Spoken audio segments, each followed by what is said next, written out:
Aí galera que curte engenharia clínica, hoje eu vou falar para vocês sobre rede de gases medicinais.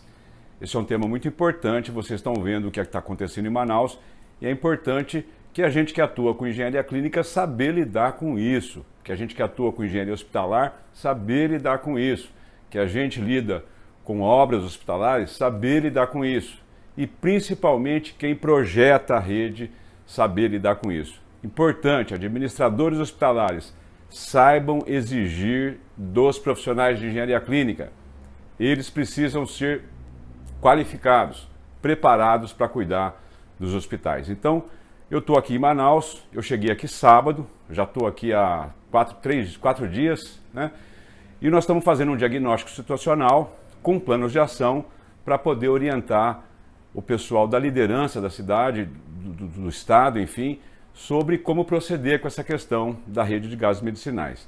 No Brasil, a nossa norma é a NBR 12188 e juntamente com a RDC 50. Primeiro a lei, depois a norma. Acontece que as nossas normas não prevêem o limite de pressão da rede, qual deve ser a pressão da rede. Então, o que é mais comum é que o pessoal faça redes com diâmetro muito pequeno e aumentem a pressão da rede, que é errado no meu ponto de vista. Do meu ponto de vista, a rede deve ser suave, né? Deve ser tranquila. Eu uso 4 atmosferas, 4 kgf por centímetro quadrado como pressão de trabalho. E a perda de carga entre o ponto mais distante e a fonte da rede, no máximo em 5%. Como isso não tem nas nossas redes, a gente acaba trabalhando com pressões muito altas. E qual que é a consequência danosa disso? A consequência danosa disso é que o fluxômetro, o maior beberrão de gás medicinal, acaba trabalhando de maneira errada. Então, se você olhar no corpo do fluxômetro, eu já fiz um vídeo sobre isso, você vai ver que aquela escala de 0 a 15, ela é verdadeira se a pressão da rede estiver em 3,5. Pensa comigo, quando você tem um gás num volume V com uma pressão P e você dobra a pressão desse gás, eu preciso da metade do volume para armazenar ele. Então, se eu tenho uma rede com 7 kgf por centímetro quadrado e espeto ali um fluxômetro, o que vai acontecer? No mínimo vai passar o dobro. Então, quando a gente foi autorizado a vir para Manaus, foi muito em cima da hora, tudo está sendo muito corrido, o que a gente fez? Bom, precisamos de fazer uma gambiarra, precisamos de fazer um instrumento para desafiar a rede. Importante, no Brasil a gente desafia a rede estaticamente. O que significa isso? Simplesmente você pressuriza a rede, constrói a rede, né? Pressuriza a rede, fecha os pontos, põe ali um manômetro e vê se a pressão cai ao longo do tempo. Mas isso não é suficiente para testar a rede. A gente tem que fazer, é como um circuito elétrico, né? Você tem um circuito elétrico, tem o cobre ali, você tem uma tensão de alimentação na entrada e lá na ponta vai haver uma queda de tensão. A gente tem uma preocupação muito excessiva com eletricidade e nós estamos vendo que as nossas redes não são boas. Não são boas. Acredita em mim, né? É só você testar a sua rede da maneira correta que você vai constatar isso no seu hospital. Então, o que eu fiz?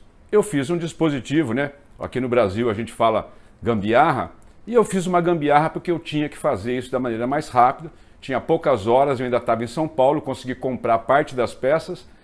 Chegando aqui em Manaus, agradecer ao engenheiro Charles, né, da Secretaria de Infraestrutura, que viabilizou aí a compra do restante de peças. Então vamos falar desse dispositivo que você pode fazer no seu hospital e começar a analisar a tua rede. Então, mantenha em mente, rede boa vai trabalhar com 4 bar. Entre o ponto de entrada e o ponto mais distante, 5% de queda de pressão admissível. Mas como é que você faz isso? Não pode ser estaticamente. Então, vocês me perdoem, né, os engenheiros mais ortodoxos, né, mas a gente que está em campo, a gente tem que fazer o que precisa fazer para poder conhecer a rede. Então, nós estamos trabalhando nas redes, estudando cada rede de cada hospital, procurando fazer uma ação que é a mais importante, que é baixar a pressão da rede. Se a minha rede está com pressão baixa e eu não tenho válvula reguladora para os fluxômetros, eu vou gastar menos oxigênio. Então, se a rede está com 7, você põe 5 litros por minuto, vai estar passando 10 e é um paciente a mais que eu estou perdendo. O que eu estou mandando para um paciente, eu estou perdendo para o outro. Então, qual que é a minha dica? Não se assustem com o que eu vou mostrar e me perdoem aí pela engenharia de rua que às vezes a gente é obrigado a praticar. Então, o dispositivo é esse aqui, tive que improvisar aqui um monte de coisas, mas é esse monstrinho aqui, né?